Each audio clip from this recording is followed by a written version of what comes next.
Saya akan share screen. Apakah layar saya terlihat sudah nampak? Oke, sudah terlihat Visio. Oke, saya langsung saja karena memang waktunya cukup singkat. Sebenarnya untuk materi ini itu membutuhkan waktu yang cukup panjang. Dulu kita pernah membuat pelatihan seperti ini dengan waktu dari seharian full, dari pagi sampai sore. Tapi ini kita coba karena sifatnya review, nanti teman-teman tinggal yang belum paham tinggal berdiskusi. Nah, saya ingin menyampaikan tentang sistem informasi keanggotaan dan registrasi online serta STR online versi 2. Nah, mungkin ini merupakan salah satu bidang yang saya pegang saat ini atau saya jalankan saat ini di Ikatan Fisioterapi Indonesia atau sekarang penamaannya Perkumpulan Fisioterapi Indonesia. Nah, saya saat ini di tahun periode 2021 sampai dengan 2026, saya masih di Sekretariat Jenderal di divisinya kebijakan dan verifikasi dan pengembangan. Jadi agak sedikit berubah format, tetapi paling tidak masih hal yang hampir mirip lah yang saya tangani. Jadi sistem informasi ini sebenarnya merupakan sistem informasi yang berkembang dari zaman dulu sampai zaman sekarang, tetapi pola perkembangannya itu memang selalu berubah. Ini merupakan potret Ikatan Fisioterapi Indonesia dari masa awal fisioterapi ada sampai dengan sampai beberapa periode. Di sini ada Pak Harjono, Pak Hardi, Pak Albert Siahaan sebagai founding father fisioterapi Indonesia. Nah, Bapak Ibu sekalian, saya mengenalkan sedikit tentang Ikatan Fisioterapi Indonesia. Mungkin ada yang belum tahu. Kita berawal dari tahun 1956 itu mulai ada perkembangan tentang fisioterapi. Walaupun Ikatan Fisioterapi Indonesia sendiri mulai muncul atau mulai ada di tahun 1968. Dulu itu disebutnya adalah IKFI. Namanya Ikatan Fisioterapi Indonesia juga, Ikatan Fisioterapi Indonesia. Nah, dan berubah di Kongres Makassar. Di Kongres 7 di Ujung Pandang saat itu namanya Masian. Nah, berubah menjadi IFI. Nah, seiring berjalan waktu kita sudah mengalami sampai dengan 13 kali kongres saat kemarin di tahun 2021 yang dilaksanakan di Yogyakarta. Nah, mulai dari Kongres Bali dan Yogyakarta mendapatkan usulan merubah menjadi Perkumpulan Ikatan Fisioterapi Indonesia. Tetapi memang itu masih dengan penuh pertimbangan karena beberapa aturan yang ada itu sedang kita amati dan kita telaah karena awalnya perubahan nama itu berawal dari akta notaris atau nomenklatur di Kemenkumham itu semua organisasi itu diawali dengan perkumpulan. Jadi nggak ada ikatan, asosiasi apa segala macam, tapi berawal dengan perkumpulan. Tetapi kita amati, kita analisis kebijakannya ternyata itu hanya sebagai formatur. Jadi misalnya namanya Ikatan Fisioterapi Indonesia, tetapi itu sub dari Perkumpulan Fisioterapi Indonesia. Walaupun di akta notaris yang kita miliki di yang periode tahun lalu itu kita namakan adalah Perkumpulan Ikatan Fisioterapi Indonesia. Sehingga mungkin nanti akan ada perubahan Kemenkumham atau nanti perubahan. Jadi gimana baiknya saja. Tetapi secara prinsip Ikatan Fisioterapi Indonesia dan Perkumpulan Fisioterapi Indonesia itu sama. Jadi teman-teman itu sama.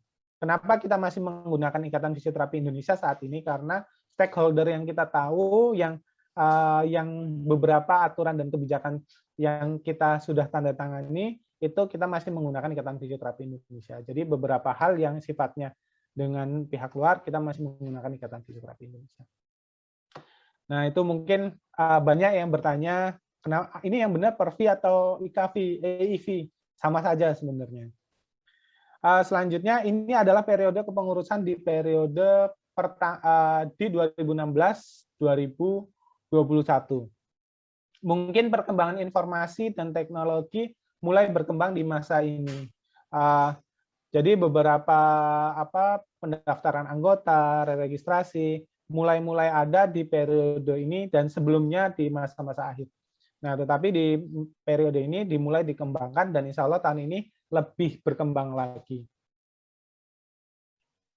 Nah, ini mungkin rekan-rekan sekalian masih belum tahu dari hasil Kongres 2021 kemarin, terpilihlah Ketua Umum Ikatan Fisioterapi Indonesia, Pak Parmono Dwi Putro, dan wakilnya adalah Pak Ahmad Syakib. Nah, Pak Ahmad Syakib ini kalau misalnya, mungkin ini adalah salah satu sosok kebanggaan orang Makassar, karena beliau adalah putra asli Sulawesi Selatan.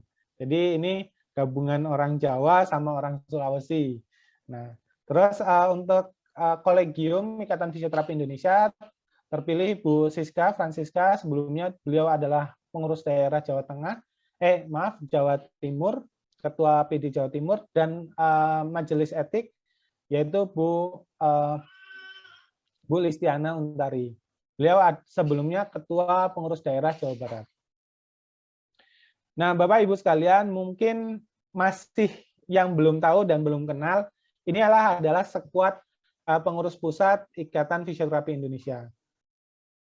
Banyak hal yang baru dalam pengurusan ini. Mungkin kalau pengurusan dulu 2016-2021, Pak Imron sebagai Ketua Umum menyebutnya 3 generasi, yaitu generasi yang pertama yaitu Pak Narno, terus generasi kedua angkatan Pak Parmono, dan generasi ketiga mungkin angkatan saya. Nah, kalau ini lebih beragam lagi. Yang mudanya jauh lebih banyak, orang-orang barunya lebih banyak, dan beberapa perwakilan di pulau atau daerah itu ada. Jadi orang Sumateranya ada, orang Kalimantannya ada, orang Sulawesinya ada, orang Balinya ada, dan beberapa daerah timur itu ada. Jadi Maluku Utara itu ada. Jadi memang pengurusan tahun ini harapannya pengurus pusat saat ini menjamah di seluruh sektor di kalangan dari Aceh sampai dengan Papua. Itu semangatnya, semangat kebersamaannya yang kita bangun. Kalau dilihat di sini kelihatan yang tua-tua sampai yang muda-muda. Mungkin ini Bapak Ibu perlu ketahui, mungkin kalau rekor muri Pak Wis dan Pak Narno ini, Pak Parman ini merupakan salah satu sosok yang mengikuti kongres dari kongres pertama IFI sampai dengan kongres kemarin di Yogyakarta. Mereka ikut walaupun secara daring karena usianya sudah sepuh. Dia mengikuti seluruh kongres dari awal sampai akhir. Nah ini terus ada beberapa yang baru lulus. Nah, insya Allah ini memberikan kebersamaan. Nah, Bapak Ibu sekalian, mungkin sering saya sampaikan mengenai apa itu fisioterapi, apa itu fisioterapis, dan pelayanan fisioterapi. Nah, secara aturan yang berlaku, fisioterapis itu adalah setiap orang yang telah lulus pendidikan fisioterapi sesuai dengan peraturan yang perundangan yang berlaku. Jadi, mau lulusan D3, D4 profesi, itu yang kita sebut tetap fisioterapis. Nah, selanjutnya, fisioterapi adalah pelayanan kesehatan yang dilakukan oleh fisioterapis yang untuk mengoptimalkan kualitas hidup dengan cara mengembangkan, memelihara kemampuan gerak dan fungsi, berpotensi terhadap gangguan oleh faktor penuaan, cedera, penyakit, gangguan fisik, dan faktor lingkungan.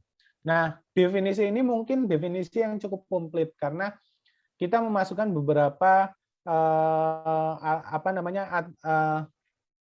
referensi dari WCPT dan bagaimana perkembangan di masa kini. Misalnya, kenapa kita menambahkan dilakukan oleh fisioterapis? Karena banyak orang yang melakukan fisioterapi itu, tindakan fisioterapi, pelayanan fisioterapi, bukan seorang fisioterapis. Nah, ini perlu kita tuliskan. Nah, mungkin definisi ini di mana di Permenkes kok nggak ada gitu kan. Nah, definisi ini kita keluarkan di peraturan Permenkes yang sedang kita susun dan bentuk. Misalnya jabatan fungsional saat ini, pengembangan karir, terus standar profesi dan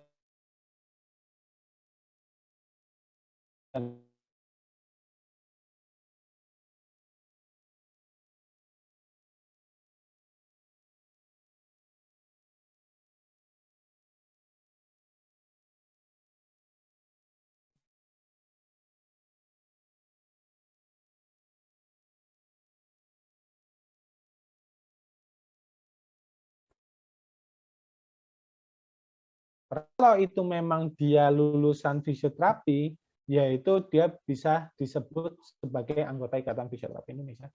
Nah, secara administratifnya, anggota tetap harus melakukan pendaftaran sesuai dengan mestinya. Karena keanggotaan IFI itu terdapat walaupun itu anggota secara menyeluruh, tapi dikontrol oleh anggota di cabang masing-masing. Nah, ini yang sering kita alami mungkin teman-teman, Bapak Ibu sekalian. Saya dipanggil siapa sih gitu kan? Terkadang kita di rumah sakit ataupun di pelayanan dipanggil Mas, Mbak, atau kalau perempuan kadang sus gitu. Terapis ataupun Mbah gitu. Kalau misalnya kita sering sudah agak sepuh ya Mbah gitu kan. Atau gitu. Atau mungkin Dok gitu. Sering ya kita bingung sebagai penyebutan siapa seperti kita. Nah, sebenarnya teman-teman mungkin sering dengar dengan Bapak Ibu dalam pelatihan ini, moderator sering menyampaikan, saya Visio Yusuf, Visio siapa gitu, Visio Nur Sadono atau Visio Nur Hidayat. Nah, itulah yang kita perlu gaungkan, perlu kita biasakan, yaitu panggil saya Visio. Nah, panggilan seorang fisioterapis. Kenapa, Bapak Ibu? Mungkin nama ini adalah nama yang paling cocok dalam penyebutan kita, karena banyak nama-nama yang kurang pas. Misalnya kita sering disebut terapis. Kadang-kadang terapis itu punya konotasi negatif. Nah, itu mungkin yang pas dan cocok ini. Nah, mungkin dalam waktu dekat kita akan mengeluarkan surat keputusan tentang pemanggilan atau penyebutan nama seorang fisioterapis. Nah, rekan-rekan sekalian, kita itu terdiri dari diploma 3 pendidikan kita, diploma 3, D4, S1 pendidikan profesi, dan mungkin nanti akan berkembang dan proses dalam penggarapan yaitu program S2 dan spesialis. Nah, Bapak, Ibu, dan rekan-rekan sekalian, dalam kegiatan pembinaan keprofesian tenaga kesehatan yang difasilitasi oleh KTKI atau Kementerian Kesehatan itu ada beberapa, yaitu webinar berbasis web, terus ada e-learning, kita bisa buka e-sehat, terus kita buat P2KB, salah satu fasilitasi, tetapi fasilitasi itu di awal, tapi pengembangannya oleh kita. Dan kita termasuk organisasi profesi yang pengembangannya sangat luar biasa dalam pengembangan P2KB ini. Terus ada P2KB, workshop, seminar yang ada misalnya di daerah-daerah terpencil, misalnya beberapa kali kita mengadakan di daerah Papua, di daerah Sulawesi pernah juga. Nah, beberapa daerah-daerah yang agak jarang mengadakan seminar. Tetapi saat ini mungkin seminar berbasis online itu mulai dijangka oleh beberapa ini. Nah, terus evaluasi kemampuan dan uji kompetensi secara online. Nah, perlu diketahui untuk uji kompetensi secara online, kita memiliki sistem sendiri yang kita kembangkan sendiri. Jadi, untuk misalnya pendidikan profesi kita sudah lakukan secara mandiri. Nah, ini ada beberapa dasar hukum dan yang kita miliki, teman-teman mungkin sudah mulai paham. Ini beberapa tujuan tentang pengaturan tenaga kesehatan. Nah, ini peraturan nomor 36. Jadi undang-undang yang terkadang menjadi pertanyaan, fisioterapi ini tidak punya undang-undang, fisioterapi tidak kuat. Gitu. Sebenarnya kalau misalnya kita membaca undang-undang 36 tahun 2009, 2014 itu sudah cukup kuat karena turunannya nanti di Permenkes yang kita miliki. Kalau kita baca di undang-undangnya kebidanan atau keperawatan yang sekarang sudah ada, nakes yang sudah ada, itu relatif hampir mirip dan hampir sama dengan Permenkes yang kita miliki. Permenkes itu kuat nggak? Kuat, karena turunannya ada di undang-undang. Undang-undang dari 36. Jadi di Undang-Undang 36 2014 kita konsil itu harus ada apa-apa saja. Nah itu sudah dikembangkan dan kita ini kan. Jadi kalau misalnya kuat nggak, ya cukup kuat karena itu turunan. Nah ini PMK mengenai registrasi.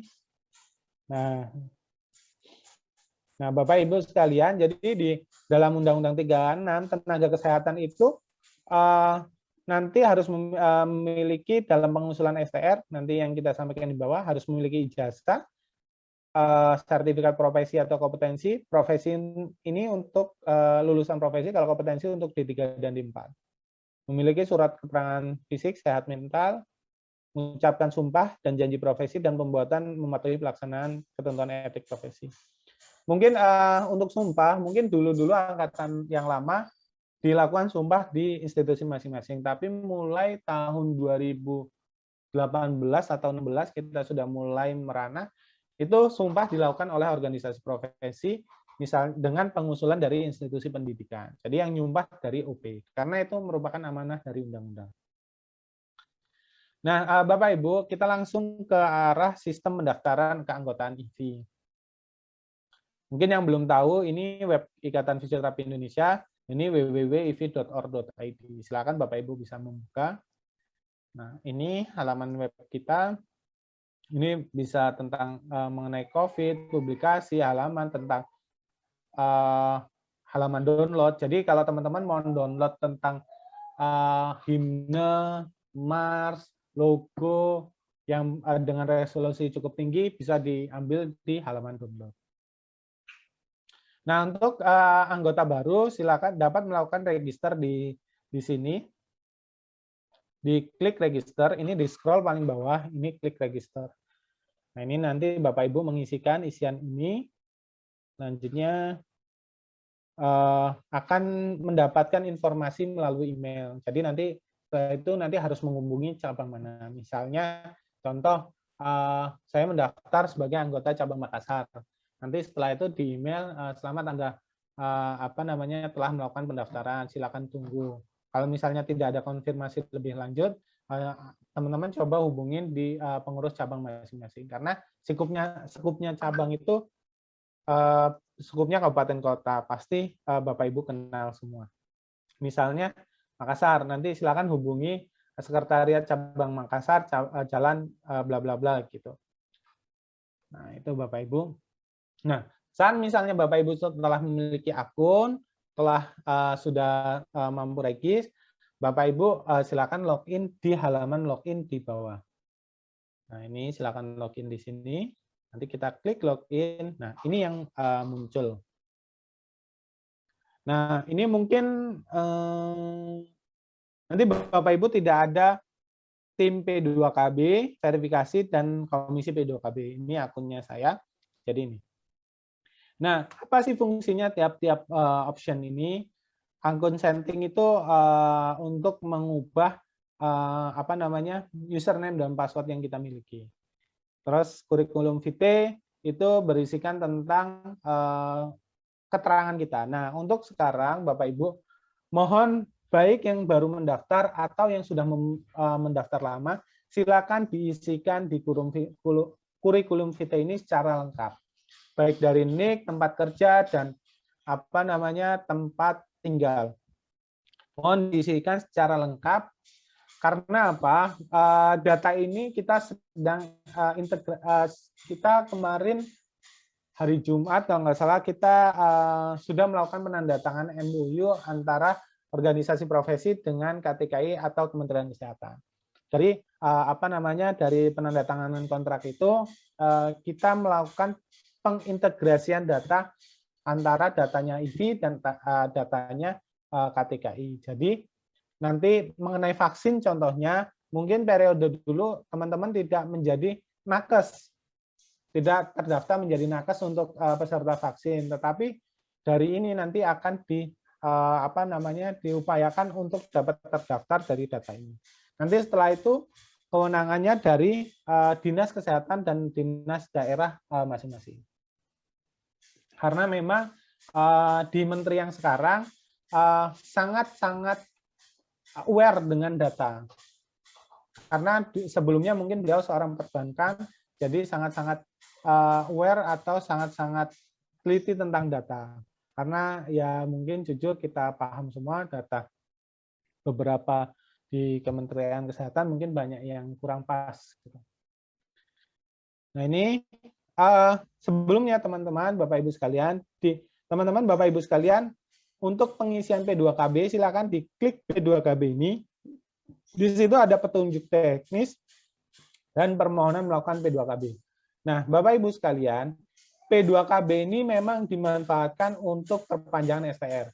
Tetapi di P2KB ini dapat dimanfaatkan oleh Bapak Ibu untuk menyimpan file sertifikat, file-file tentang pengembangan Bapak Ibu di layanan. Jadi ini sering digunakan teman-teman, mungkin beberapa teman-teman. Jadi habis dapat seminar nih kayak gini, dimasukkan langsung ke P2KB.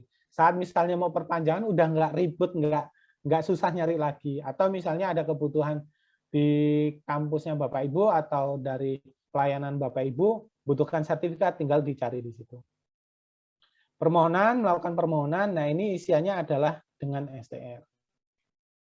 Nah, selanjutnya borang pengisian. Nah, di borang pengisian ada beberapa ranah. Nah, Bapak Ibu sekalian, jangan pernah berpikir pengembangan P2KB atau ranah yang ada di P2KB hanya ranah klinis dan seminar saja. Karena beberapa kali saya ditanya atau dimintakan solusi oleh teman-teman itu, kalau misalnya orang pelayanan, kita sulit ngikut seminar karena kita di daerah terpencil. Tapi kan nggak hanya klinis saja, karena ada pengabdian masyarakat, learning, dan lain-lain. Terus misalnya seorang dosen, saya kan nggak punya pasien, jadi saya nggak bisa dapat SKP di klinis. Tetapi kan di ranah dosen itu ada ranah publikasi, jurnal, dan makalah.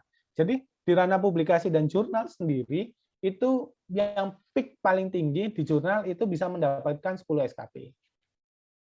Nah, ini adalah ranah-ranah yang ada, klinis, pengembangan, pendidik, pengelola, manajer, pengabdian masyarakat.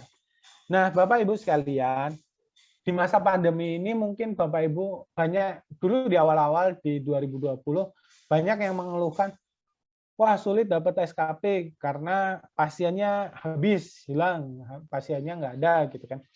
Terus gimana? Nah, Bapak Ibu berdasarkan surat keputusan PPIV, hasil diskusi dari Ketua Umum dan pengurus dan tim Satgas COVID-19 IV, kita membuat item baru yaitu di ranah 14, yaitu melakukan tugas pada situasi khusus sehubungan dengan COVID-19. Ini apa? Nah, ini membantu Bapak Ibu. Kalau Bapak Ibu misalnya menjadi tim di ICU saat COVID-19, itu ada surat tugasnya. Silakan surat tugasnya bisa diupload di kolom ini. Bapak Ibu akan mendapatkan kalau nggak salah 3 SKP kalau nggak salah paling tinggi. Nah, itu nanti bisa menambahkan SKP untuk mengganti di ranah pelayanan. Nah, ini ranah teoritis. Nah, Bapak Ibu banyak yang menanyakan misalnya apa bedanya di ranah ilmiah, seminar, dan workshop dengan ranah pelatihan. Bapak Ibu, kalau misalnya Bapak Ibu mengikuti seminar yang sehari atau yang 2 hari seperti ini, masukkan di ranah seminar dan workshop ini. Dan kalau misalnya mengikuti pelatihan bobat atau kegiatannya yang panjang atau workshop, itu masukin di ranah pelatihan. Nah, Bapak Ibu sekalian, Bapak Ibu tidak perlu di sini di ranah ini kita dapat melihat berapa jam itu berapa SKP. Jadi Bapak Ibu jangan melihat jamnya. Ini kan Bapak Ibu harus menginput jamnya. Bagaimana memasukkan? Nah, cara gampangnya adalah Bapak Ibu misalnya dapat berapa? 2 SKP. Dimasukkan di 8 jam gitu. Tulis saja 8 jam, lama waktunya 8 jam. Kenapa seperti itu? Misalnya Bapak Ibu misalnya mengikuti kegiatan seminar yang umum yang dilakukan beberapa lintas profesi, termasuk adanya fisioterapi. Tetapi SKP-nya cuma dihitung satu. Nah, tapi waktunya itu misalnya 4 hari gitu. Kenapa kita hitung satu? Karena yang berkaitan tentang fisioterapi atau yang menurut kita pas dengan fisioterapi itu hanya satu SKP. Jadi Bapak Ibu jangan menghitungnya 8 hari itu, 4 hari itu. Misalnya 4 kali 4, 16 jam. Jangan dimasukkan itu, tetapi dimasukkan adalah 4 jam. Jadi jangan SKP menyesuaikan, jangan jam menyesuaikan SKP, tapi SKP menyesuaikan jam. Jamnya disesuaikan sesuai SKP. Nah, ini ranah pelayanan. Bapak Ibu tidak usah khawatir menjadi pertanyaan. Ini berapa orang satu SKP? Nah, di bawah ini sudah ada parameter dan keterangannya.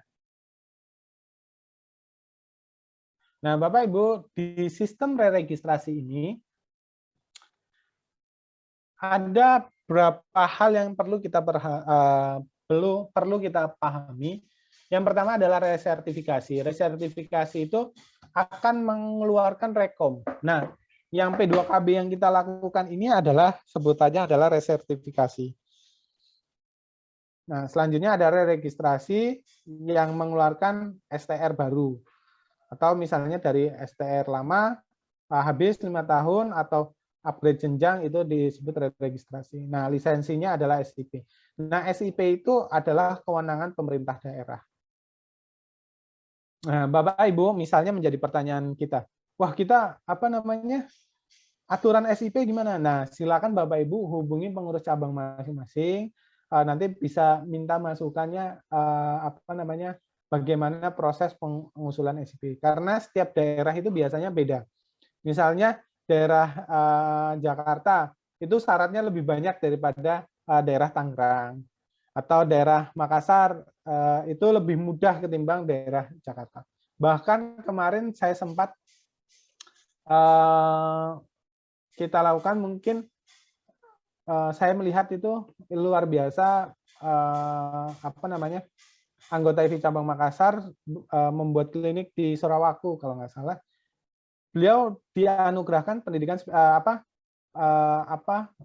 sebagai kepakaran spesialis olahraga Anuel itu. Nah, beliau SIP-nya, spesialisnya dapat diterima di daerah tersebut.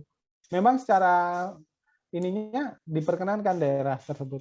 Ya itu makanya nanti tinggal bagaimana Bapak Ibu komunikasi dengan cabang. Kalau misalnya nanti ada pengurus cabang di sini, ya silakan pengurus cabang koordinasi lebih intens dengan dinas kesehatan dan pemerintah setempat. Nah, ini ranah-ranah tadi, 5 ranah. Jadi jangan Bapak Ibu berpikir cuma 2 ranah saja, tetapi kita punya 5 ranah. Ini yang tadi. Nah, nanti ini bisa dibaca Bapak Ibu berapa jumlahnya. Jadi kita bagi ranah rawat jalan, rawat inap, sama ICU. Nah, dari setiap ranah itu ada daerah terpencil dan non terpencil. Terus menjadi pertanyaan, pasti nanti ada yang tanya, terus pasien home visit itu gimana? Nah, itu menjadi pertanyaan biasanya kan. Nah, Bapak Ibu sekalian, rekan-rekan sekalian, home visit itu selayaknya sebenarnya harus memiliki home base-nya. Home base-nya dalam artian punya kliniknya atau punya praktiknya. Kenapa demikian? Kan Bapak Ibu perlu penempatan medical record. Nah, yang jadi masalah teman-teman sekarang adalah kalau misalnya home visit itu enggak ada medical record-nya, terus enggak ada apa-apa, yang penting pasien senang, sembuh, udah selesai. Tetapi secara administratif diperlukan untuk itu. Nah, nanti kalau misalnya praktek home visit, misalnya Bapak Ibu punya praktek di rumah, punya di klinik atau bekerja di klinik, anggap saja pasien home visit itu adalah pasien dari klinik Bapak Ibu. Tetapi medical record atau pencatatannya adalah pencatatan di klinik Bapak Ibu. Kalau misalnya ada lulusan profesi nih, oh saya nggak punya klinik, nggak punya apa-apa, ya udah usulkan sebagai rumah Bapak Ibu atau ini sebagai tempat praktek mandirinya Bapak Ibu. Jadi tempat klinik atau praktek mandirinya itu alamatnya rumah. Nah, pasien home visitnya itu sebagai pasien dari klinik tersebut. Karena home visit selayaknya itu pelayanan modifikasi sebenarnya. Inovasi sebenarnya. Inovasi misalnya orang nggak bisa datang ke praktek, terus harus melakukan penanganan. Terus menjadi pertanyaan, terus kalau televisio kan cuma ngobrol-ngobrol doang, gitu nggak? Ya dihitung kan itu merupakan pelayanan. Nah, Bapak Ibu, pelayanan kita itu kan mulai dari promotif, preventif, rehabilitatif, kuratif, rehabilitatif, dan restoratif. Nah, pelayanan-pelayanan itu masuk dalam ranah pasien juga gitu. Nah, dihitungnya bukan per pasien tapi per kunjungan. Jadi misalnya pasien A dia kunjungannya 10 kali di 1 bulan itu ya dihitungnya 10 pasien, bukan dihitungnya 1 orang. Nah, ini logsheet-nya bisa ngikutin logsheet rumah sakit, tetapi yang kita butuhkan dan diupload bukan ini, tapi hanya ini. Rekapannya saja yang ditandatangani oleh pimpinan institusi tersebut. Kalau praktek mandiri gimana? Ya tanda tangan ketua cabang. Jadi tanda tangan ketua cabang setempat. Dan logsheet ini mungkin ditunjukkan sebagai bukti apabila cabang itu melakukan verifikasi. Nah, ini metodenya. Nah, pengembangan dan penelitian. Nah, di sini di pengembangan penelitian ini ada 4, yaitu peserta pelatihan, publikasi artikel, upgrade pendidikan, dan kegiatan ilmiah. Nah, ini mungkin sering, ini gampang. Nah, ini yang jarang digunakan dimanfaatkan. Nah, karangan buku yang dipublikasi itu dapat 10 SKP. Dengan catatan, Bapak Ibu, buku ini hardnya dan fisiknya itu dikirimkan ke pengurus pusat Ikatan Fisioterapi Indonesia. Diusulkan dan dikirimkan ke kami sebagai bahan kita untuk harapannya nanti fisioterapi punya bahan-bahan dari teman-teman sejawat dari ini nanti jadi perpustakaan misalnya fisioterapi hasilnya dari teman-teman Bapak Ibu. Baik buku ataupun jurnal. Nah, ini bisa mendapatkan SKP. Beberapa mengusulkan nggak diproses karena apa? Yang dikirimkan hanya covernya doang, cover sama namanya dia ada di situ. Ya itu kurang ini.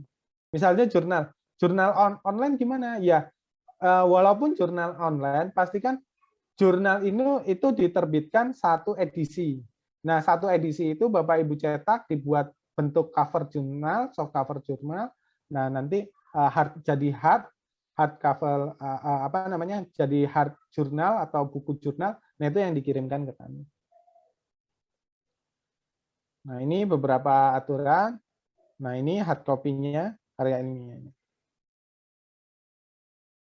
Oke ya. Nah, terus pendidikan formal. Nah, Bapak Ibu, kalau misalnya Bapak Ibu pendidikan formal itu ada pendidikan sejalur dan tidak sejalur. Yang dimaksud sejalur tidak sejalur adalah sejalur dengan upgrade pendidikan. Misalnya D3, D4 profesi itu kan bisa upgrade. Jadi bisa dapat STR. Tapi S1 dan S2 fisioterapi itu tidak dapat.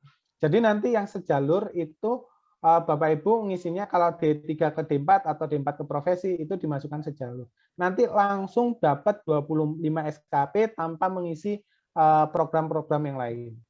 Nah, untuk yang S1 gimana? Nah, S1 akan mendapatkan 15 SKP, yaitu 5 SKP maksimal di ranah ini. Jadi dapat 15 SKP tinggal masukin ranah pendidiknya, ngajarnya ataupun dengan pasien. Nah, Bapak Ibu, di sini ada pendidik dan penyuluh. Nah, untuk pendidik dan penyuluh, nah pembimbing praktik ini SCE. Nah, pendidik ini dosen. Kalau penyuluh itu adalah di puskesmas. Nah, jadi Bapak Ibu yang di puskesmas, misalnya, jangan sampai kegiatan Bapak Ibu, misalnya keliling desa, sosialisasi, itu disebut sebagai pengabdian masyarakat, tapi itu sebagai ranah penyuluh. Itu ada nilainya. Karena itu sebuah rutinitas. Pengelola manajerial ini dapat nilai. Nah, ini sebagai pengabdian masyarakat. Tanggap bencana, bakti sosial, terus sebagai anggota pengurus atau anggota bidang. Ini pengusulannya untuk Baksos. Nah, pemenuhan ketentuan minimal 25 SKP sebagai persyaratan registrasi setidaknya diperoleh di 2 ranah dari 5 ranah yang ada.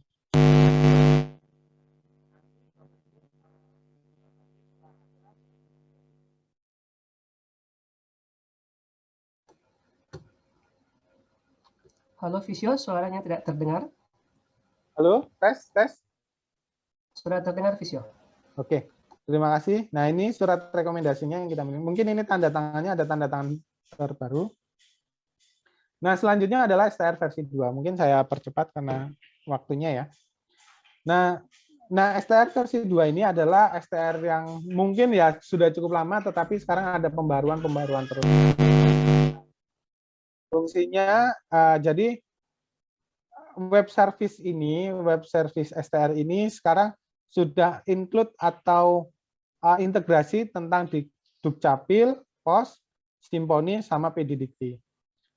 Nah, nanti tinggal teman-teman sekalian memasukkan misalnya NIM, kalau nggak salah NIM langsung nanti bisa masuk. Nah, kemarin kejadian ada beberapa lulusan profesi sertifikat profesinya tidak terdata. Gitu. Silakan hubungi PDDikti. Padahal PDDikti itu sudah dikaitkan dengan sistemnya STR online. Nah, di PDDikti sendiri sudah dilengkapi oleh institusi. Nah, memang ternyata ada problem di server problem di KTKI-nya. Ngelink sistemnya ada yang kurang pas. Nah, pemanfaatan data STR ini untuk nanti Nusantara Sehat, SI SDMK, database organisasi profesi, PTSP. Misalnya Kota Palembang sudah koordinasinya kerjasama, terus CPNS. Nah, ini integrasi di sini. Jadi sekarang ini Bapak Ibu misalnya mau memasukkan atau mau double STR itu udah sulit, sudah tidak bisa lagi. Jadi misalnya dulu Bapak Ibu punya D3, STR D3 terus punya STR profesi. Sekarang sudah tidak bisa lagi karena datanya diambil dari NIK. Terus misalnya CPNS juga seperti itu. Nah, ini level kompetensi. Namanya. Nah, ini. Perubahan regulasi itu dari mulai 2010 sampai 2019 ini penuh dengan perubahan-perubahan yang terjadi. Dari manual, STR itu selesai sampai 3 bulan, bahkan sampai STR-nya habis saja belum keluar-keluar, itu terjadi di era-era awal STR. Tetapi di era-era sekarang, mungkin STR tidak sampai 1 bulan itu sudah sampai rumah. Tetapi yang lebih baru sekarang adalah ESTR. Nah, ESTR itu nanti Bapak Ibu bisa cetak sendiri karena sifatnya elektronik. Seperti mungkin kalau Bapak Ibu ngurus KK sekarang itu datanya aja itu bisa sah karena barcode-nya itu ngelink resmi ke Dukcapil. Nah, ini perubahan mekanisme ESTR. Nah, ini sudah melakukan digital signature atau tanda tangan digital dalam ESTR. Nah, 2021 sekarang sudah dimanfaatkan, jadi cukup. Dan proses STR itu sudah cukup cepat. Nah, ini adalah proses STR online, penyimpanan softfile, dokumen-dokumen, terus alamat email, login, NIK. Nah, ini integrasi yang terjadi dengan PDDikti, terus pengisian dan upload data, terus validasi ke peserta. Nah, ini biasanya yang dilakukan oleh organisasi profesi. Kita ada beberapa validator yang ada di IV di KTKI. Nah, nanti melakukan pembayaran, terus penghubungan tanda tangan elektronik oleh Ketua MTKI, karena walaupun ini sudah di KTKI, tetapi yang masih mendatangani Ketua KTKI. Nah, nanti cetak STR, terus bisa pengiriman. Tetapi nanti dari STR, ini dari langsung cetak STR, bisa kita cetak sendiri. Kenapa itu diintegrasikan? Karena mempercepat. Kadang yang mencetak cetak terus lama, terus dikirim ke ke posnya lama juga. Nah, perubahan misalnya terjadi dengan aplikasi MTKI. Nah, ini nanti Bapak Ibu kalau misalnya ada problem atau masalah yang terjadi, itu Bapak Ibu bisa menghubungi helpdesk KTKI atau WA Center-nya KTKI. Atau misalnya hubungi verifikasi komisi kita, nanti kita coba bantu. Nah, ini sistem mengirimkan pemberitahuan proses STR, validasi email, itu ada PIN, data yang diupload, validasi data, terus pengajuan yang sudah selesai. Ini adalah persyaratan-persyaratan, yaitu ini baru, dan ini perpanjangan. Nah, alih profesi itu apa namanya? Ganti profesi, misalnya dari apa namanya, fisioterapi ke nakes lain, terus naik level itu upgrade jenjang, dan RPL. Nah, dokumen yang dikeluarkan ini, ijazah, surat pernyataan sumpah. Nah, ini pernyataan sumpah. Terus sertifikat kompetensi, ini sertifikat kompetensi. Terus surat pernyataan etika profesi, terus surat keterangan sehat. Nah, surat etika profesi nanti Bapak Ibu bisa mendownload di sistem P2KB yang kita miliki. Yang kita miliki itu nanti ada tulisan cetak patuh etik. Nah, itu cetak, tinggal cetak. Nah, terus menjadi pertanyaan, berarti harus menjadi anggota dong? Ya iya gitu. Jadi misalnya lulusan baru itu harus jadi anggota IV cabang, bukan di kampusnya, tapi IV cabang terdekat yang dia mau kerja atau mau dia tinggal di rumahnya. Nah, itu mendaftarkan itu di situ, di IV cabangnya itu. Nah, terus habis itu barusan berproses STR. Kenapa ini kita lakukan? Karena kebanyakan Bapak Ibu ngurus STR nih, nggak ada aturan apa-apa, terus habis itu menjadi anggota, udah 5 tahun jadi punya STR, terus jadi anggota. Nanti untuk aturan yang terbaru, sekedar informasi, menjadi pertanyaan, loh, saya itu bayar iuran mulai kapan gitu kan? Bayar iuran. Nah, kalau misalnya Bapak Ibu STR-nya misalnya udah punya STR 2016, terus baru menjadi anggota tahun 2021. Artinya nanti Bapak Ibu harus membayar iuran dari 2016 ke 2001. Dengan catatan dia udah punya STR sebelumnya.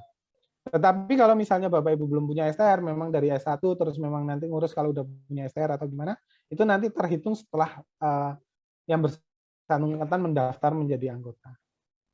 Gitu. Karena alasannya apa? Masih banyak pertanyaan. Dan lulusan S1 itu banyak yang nggak kerja. Ini kayak misalnya. Nah, ini patuh etik bisa download di sini. Nah, ini dokumen-dokumen yang harus dimiliki. Nah, ini manual STR zaman dulu, versi 2, udah punya barcode. Nah, ini versi 2, tanda tangan elektronik. Nah, STR ini seperti ini. Hampir mirip semuanya.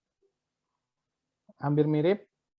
Nah, ini jadi nanti yang terkadang masih menjadi inian di teman-teman sekalian. Loh, apa namanya? Ini kok nggak ada tanda tangannya? Padahal ini sekarang beberapa kementerian atau apa kepala bidang apa yang lainnya tanda tangannya sekarang sudah menggunakan elektronik. Nah, ini nanti scan QR code. Nah, Bapak Ibu nanti ada STR dan kartu registrasi STR. Nah, kartu registrasi ini bukan STR, maksudnya kartu ini bisa dibawa kapanpun Bapak Ibu. Misalnya saat terjadi kayak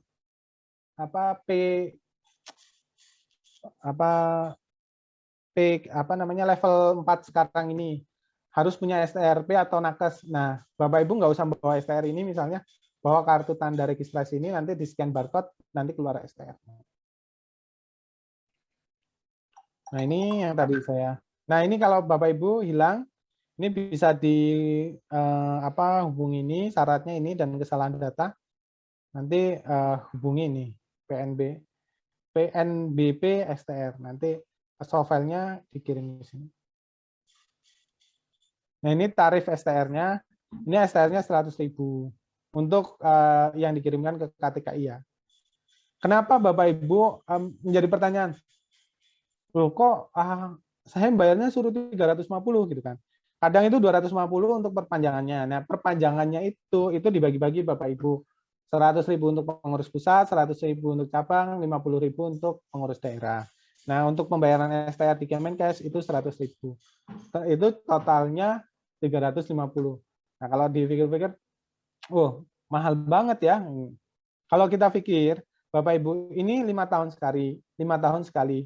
Tetapi Bapak Ibu mendapatkan itu mungkin hanya visit sekali saja, sudah bisa dapat 350. Nah, ini klik, kalau misalnya kita di WP2KB kita, klik STR ini. Ini persyaratannya. Nah, ini isiannya Bapak Ibu, mungkin saya sekilas saja. Nah, ini isiannya yang harus diisi. Terus nanti sukses PIN Anda adalah ini, atau ini adalah halaman dari email. Nah, nanti masukkan email dan nomor PIN. Nah, ini registrasi baru atau cek kartu registrasi ulang. Nah, Bapak Ibu, kalau lulusan baru, dia belum punya STR, klik registrasi baru. Tetapi kalau udah punya STR atau perpanjangan dengan sistem P2KB kita klik registrasi ulang. Nah, ini sebelum dan sesudah 2013, karena nanti persyaratan beda. Nah, terus ada 2021. Nah, hubungannya apa kalau lulusan 2021, dia UKOM-nya sudah terintegrasi, karena exit exam ya. Jadi, itu untuk memudahkan validator. Nanti masukkan NIM. Nah, kemarin yang kejadian yang tadi saya sampaikan. Klik, NIM-nya nggak keluar, ternyata problem di PT Dikti. Padahal di PT Dikti nggak ada masalah. Nah, ini data Dukcapilnya diisi. Nah, ini beberapa yang harus diupload.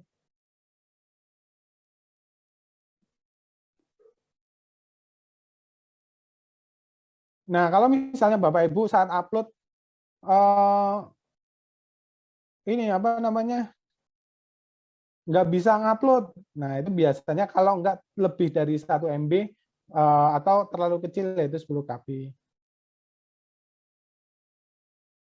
Ini beberapa yang harus dimasukkan. Step terakhir selesai. Nah, terus STR-nya ini nanti dicek udah benar. Kalau sudah langsung diproses. Ini untuk perpanjangan ya Bapak Ibu. Nah, ini untuk perpanjangan pasti nama sesuai. Nah, Bapak Ibu, nama ini penting. Titik dan koma besar kecilnya harus sama. Karena nanti tidak sulit untuk keluarnya biasanya. Nah, ini beberapa isiannya, langkahnya hampir sama. Nah, terus cek status. Nanti teman-teman bisa melihat di cek status sudah di validasi atau udah di pembayaran, terus di approve tanda tangan elektronik atau cetak STR, nah, kirim STR.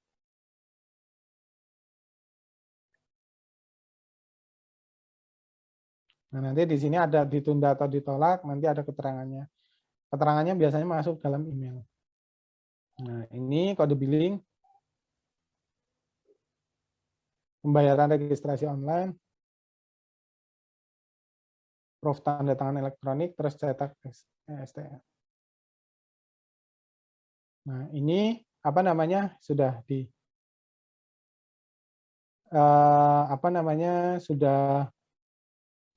permohonan sudah dikirim. Jadi kode posnya berapa nanti ngambilnya di kantor pos mana gitu.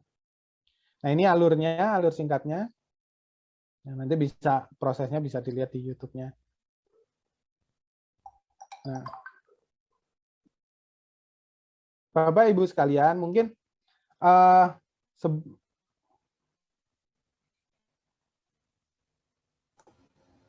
Bapak Ibu sekalian, mungkin ini masih pada ngantuk apa-apa.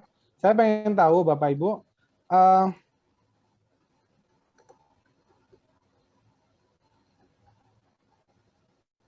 saya pengen tahu, mengecek Bapak Ibu yang hadir di saat ini masuk di anggota cabang mana dan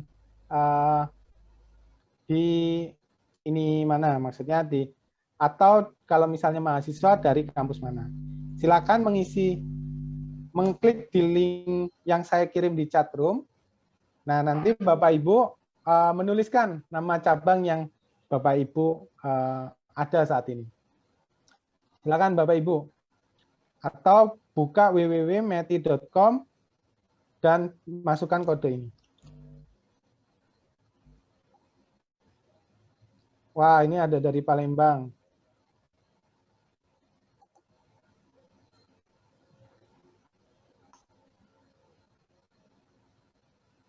Karena saya dapat info dari panitia, ini dari seluruh Indonesia. Nah, buktinya benar nggak gitu kan?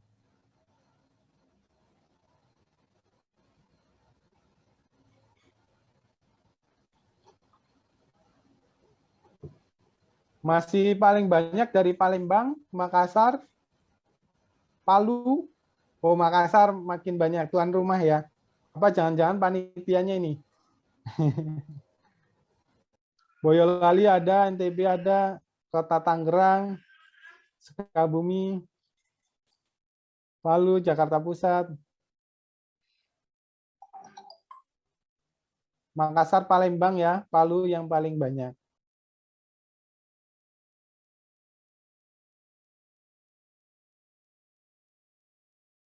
Wah, dari Pasir ada juga, calon ibu kota baru.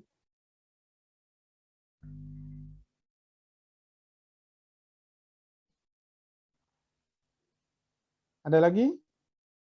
Oh. Saya memastikan ini bahwa berarti Bapak Ibu tidak tidur apa ketiduran gitu kan. Dan ternyata benar apa yang disampaikan oleh panitia. Jadi dari beberapa cabang yang ada di Indonesia. Muara Tewe, Bogor, Surakarta, Kolaka. Kolaka itu masuknya Di Sulawesi Tenggara, Visio.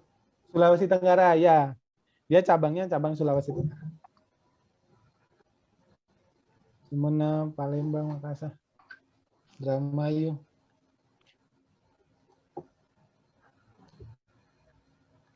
Wah, mahasiswa ada juga ya dari Poltekkes Makassar. Oke, saya stop. Nah, ternyata memang dari Bapak Ibu webinar itu saat ini menjangkah dari seluruh kawasan dari mulai Aceh sampai dengan Papua. Bahkan yang saya lakukan itu mungkin setiap minggu itu terdapat webinar-webinar di beberapa cabang. Jadi ini mempermudah, salah satu mempermudah, tapi sebagai langkah kita untuk menjaga kualitasnya, kita batasin peserta untuk SKP-nya. Nah, kita batasin misalnya 150. Itu salah satu langkah untuk menjaga kualitas. Karena saat webinar terlalu banyak peserta, karena saya dengar dari panitia leaflet disebar 3 hari udah penuh, bahkan sebelumnya udah penuh, karena banyak yang hubungi saya, oh ini kok udah penuh, masukin dong orang dalam. Oh, nggak bisa, aku yang nanti verifikasi juga 150 kelebihan sulit. Nah, Bapak Ibu sekalian, dalam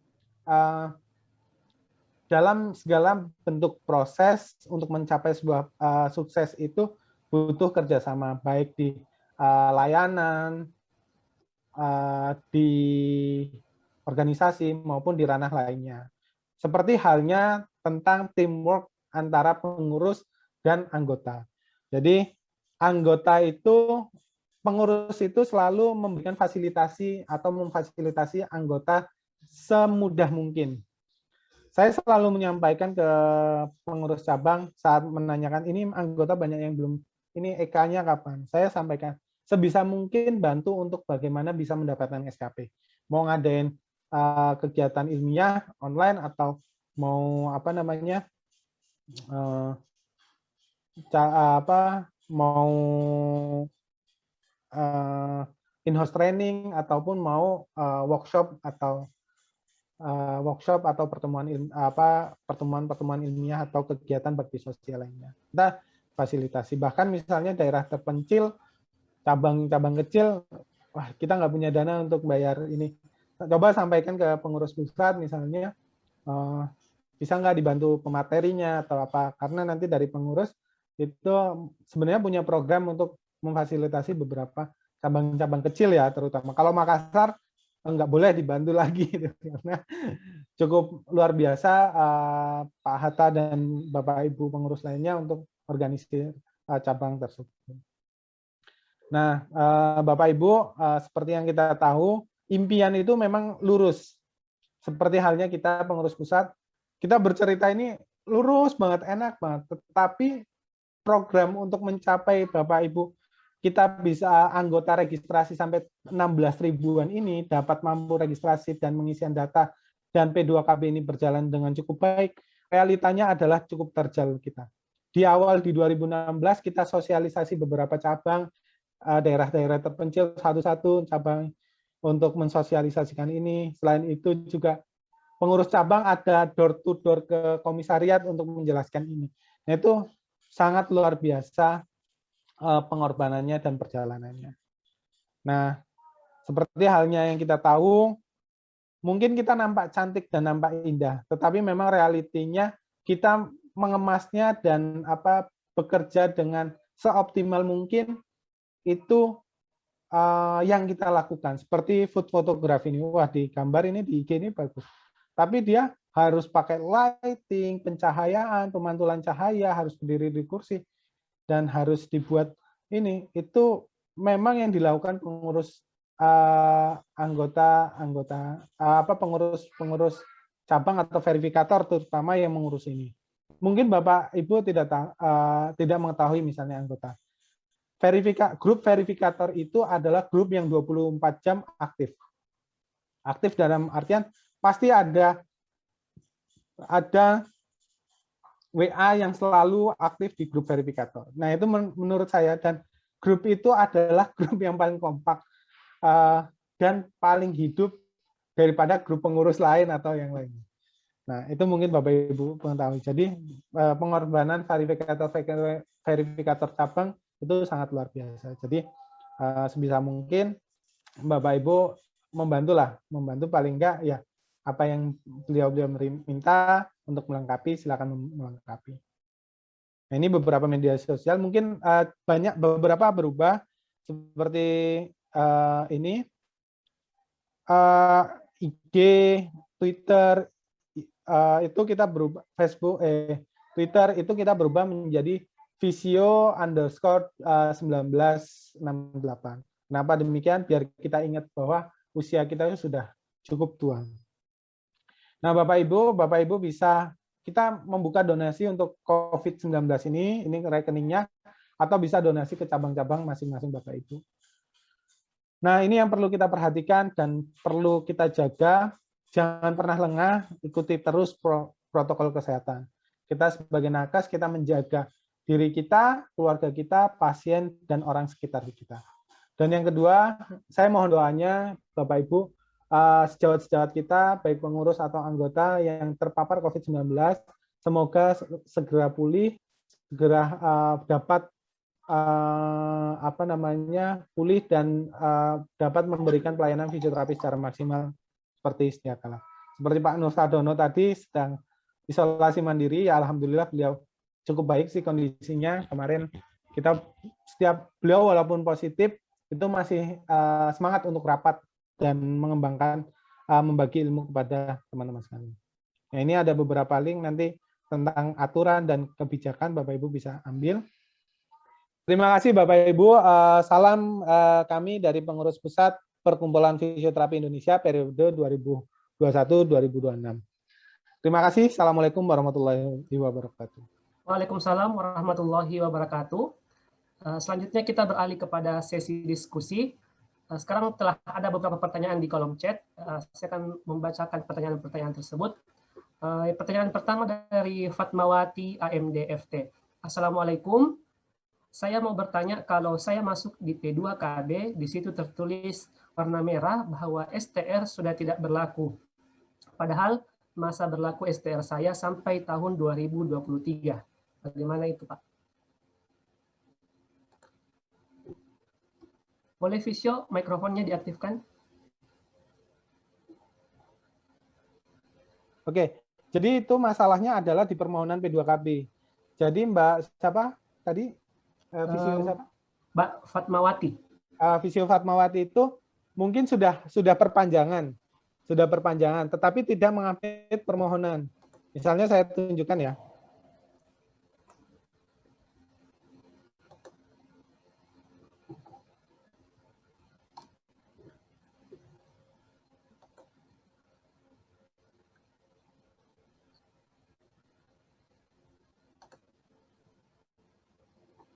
Misalnya Visio Fatmawati itu tidak melakukan misalnya di sini permohonan melakukan P2KB. Nah, misalnya sudah, ini saya contohnya saja. Misalnya gini, proses STR-nya awalnya dari 2011 sampai 2016. Nah, terus diperpanjang. Nah, itu harus melakukan daftar permohonan ulang agar dapat dinilai. Jadi kalau misalnya itu telah habis segala macam, kemungkinan tidak melakukan permohonan kembali. Nah, itu nanti tinggal melakukan permohonan. Nah, itu nanti mungkin akan hilang. Seperti itu, Visio Nur Hidayat. Baik, Visio. Lanjut pertanyaan berikutnya. Terkait pengisian KTKI, apabila terjadi kesalahan ketik saat melakukan permohonan cetak legalisir, terketik jumlah yang berlebihan untuk pengeditannya seperti apa? Karena saat mengakses KTKI, muncul pemberitahuan cek status kode billing untuk segera diselesaikan. Pernah ada saran untuk masuk ke registrasi baru, tetapi tetap belum bisa. Mohon arahannya untuk mengedit kesalahan tersebut. Kesalahan nama ya?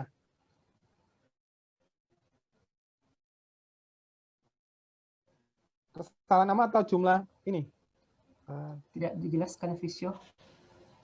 Oh ya, jadi biasanya untuk cetak legalisir nanti kalau misalnya teman-teman pokoknya mengalami kesulitan apapun, silakan hubungi email helpdesk-nya itu atau WA Center di KTKI. Nanti biasanya akan direspon di situ. Nah, kalau misalnya salah mengetik jumlah cetak legalisir, sebenarnya kalau legalisir ya kelebihan juga nggak apa-apa kan. Misalnya kelebihan tinggal bayar aja kode billingnya sesuai di situ. Nah, itu nanti tinggal di-print. Kalau misalnya pengen nunggu, itu ya tinggal laporan ke helpdesk atau WA Center. Ini nanti coba dibantu di situ. Oke, gitu baik, Visio. Jadi mungkin karena bisa memang beda dengan sistem P2KB, kita nggak punya link di sana. Yang punya link di KTKI-nya. Paling kita nanti misalnya hubungi kita coba sampaikan di sana, tapi ya mungkin ya ini lebih mudah dan cepatnya direct langsung ke WA Center itu. Oke, baik, terima kasih Visio. Lanjut pertanyaan singkat. Kalau misalkan dapat 4 SKP, itu ditulis berapa jam ya untuk masukin datanya? Nah, kalau misalnya SKP-nya lebih dari 4, rekan-rekan sekalian jangan memasukkan di ranah seminar dan workshop, tapi di ranah pelatihan, karena ranah seminar dan workshop itu maksimal di situ 3, karena khususnya sebenarnya itu untuk seminar, tetapi untuk pelatihan, untuk workshopnya dimasukkan di pelatihan. Kalau 4 SKP ya dimasukkan 20 jam, dituliskan 20 jam saja. Gitu. Walaupun misalnya ada beberapa pelatihan kegiatan fisioterapi, misalnya kegiatan ulang tahun fisioterapi atau TITAFI, itu kan kita memberikan SKP khusus bertujuan untuk ya untuk hadiah lah untuk teman-teman fisioterapi. Nah, itu memang jumlahnya biasanya lebih besar daripada pada umumnya. Nah, itu dituliskan jumlah waktunya adalah sesuai dengan jumlah. Oke, baik Visio. Pertanyaan selanjutnya dari Visio Nurfianti Aulia. Untuk proses validasi pada tahap 2 pengajuan STR, apakah dari pihak Pervi? Berapa lama waktu untuk validasinya?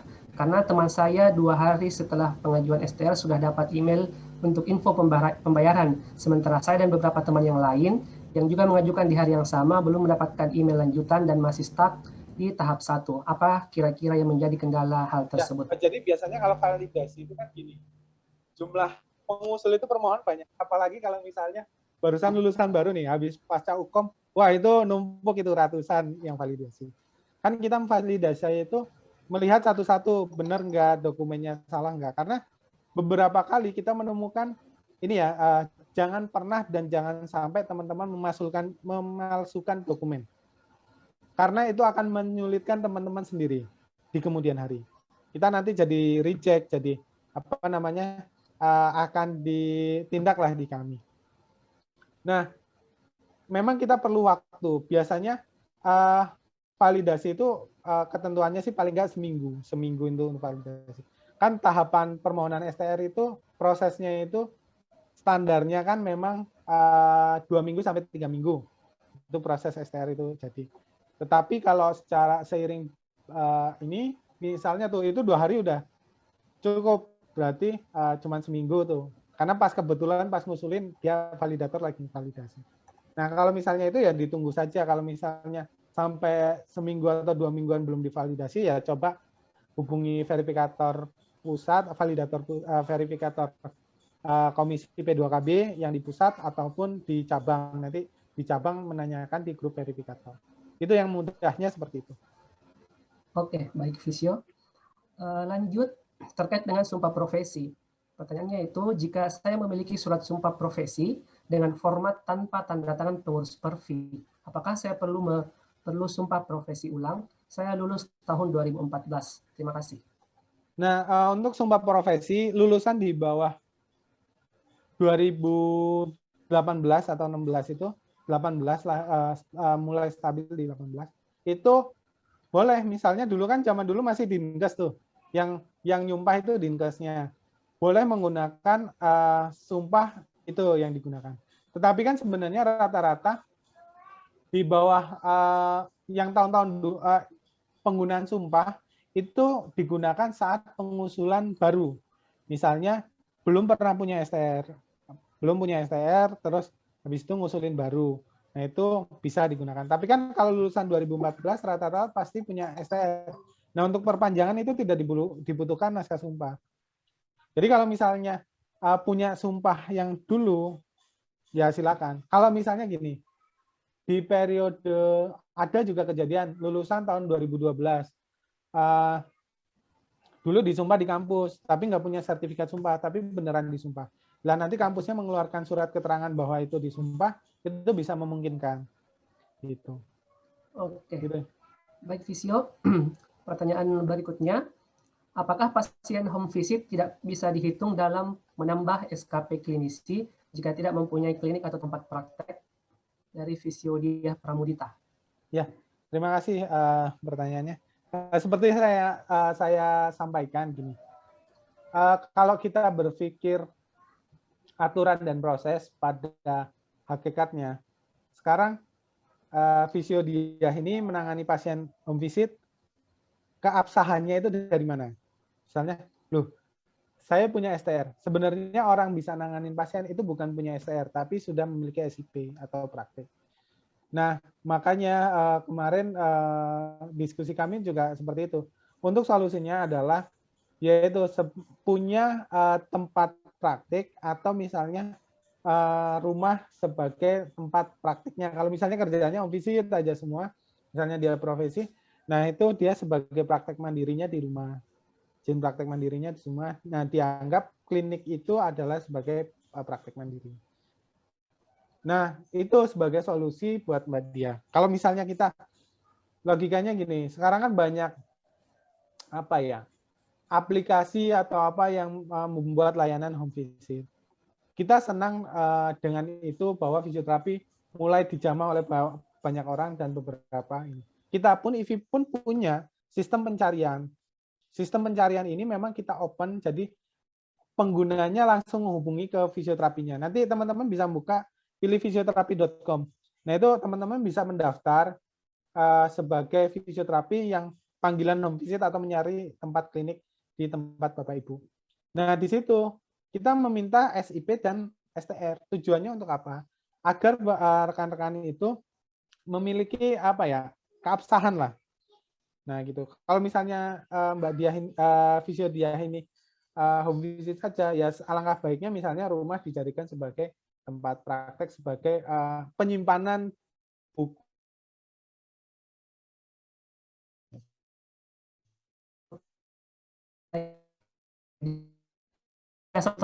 Khusus Ya, SIP-nya ya terdaftar di paling situ ya, kayak gitu. Visio. Oke, ini mungkin pertanyaan terakhir berkaitan dengan karya ilmiah Visio dari Visio Sydney Imanur Rahman Lubis. Assalamualaikum, izin bertanya apakah bisa dijelaskan kembali konversi karya ilmiah menjadi SKP? Apakah harus hard copy mengingat saat ini rata-rata sudah e-jurnal? Terima kasih. Ya, terima kasih Visio Sydney. Sydney. Ya, seperti yang saya sampaikan tadi, mungkin tadi terlewat. Karena gini, teman-teman Bapak Ibu sekalian, kita harapannya punya apa namanya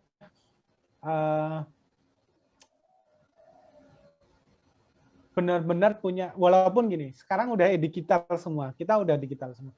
Tapi bentuk buku atau penganugerahan itu penting. Pentingnya adalah saat misalnya udah bertahun-tahun kita udah punya rak-rak buku. Nah, harapannya kita membayangkan itu dari zaman saya dulu di bareng pengurusan Pak Imran. Kita tuh punya IV itu punya kumpulan ilmiahnya anggota-anggota fisioterapi yang diajukan. Itu kita punya file-filenya gitu. Jadi walaupun misalnya e-jurnal, tetapi kan e-jurnal itu ada cetaknya. Sekarang menjadi pertanyaan Bapak Ibu sekalian. E-jurnal itu pasti pihak internasional atau ini itu biasanya menyiapkan full booknya. Ataupun misalnya di jurnal fisioterapi di Indonesia, misalnya Poltekkes Makassar punya jurnal fisioterapi Poltekkes Makassar. Nah, jurnalnya itu kan pasti bisa dicetak. Kita minta hardnya bisa nggak, pasti dicetakkan. Satu edisi itu saja. Itu sih tujuannya. Kalau misalnya menjadi pertanyaan, loh ini kan susah. Nah sekarang kita orang jujur lah kita semua. Kita mau beli e-book, kayak e-book saja. Kita mau beli e-book itu mahal. Tapi teman-teman itu nyetak terus dibuat soft cover, dibuat kayak e-book sebenarnya itu bisa gitu. Bahkan malah menjadi ada yang jadi usaha seperti itu. Walaupun itu salah. Tetapi ya daripada kita nggak punya buku atau nggak baca buku gitu. Saya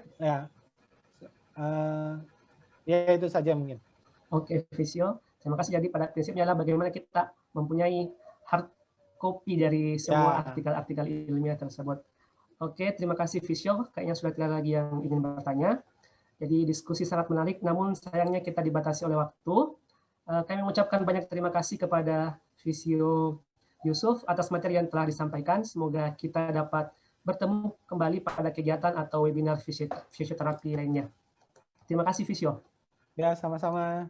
Visio Nur Hidayat.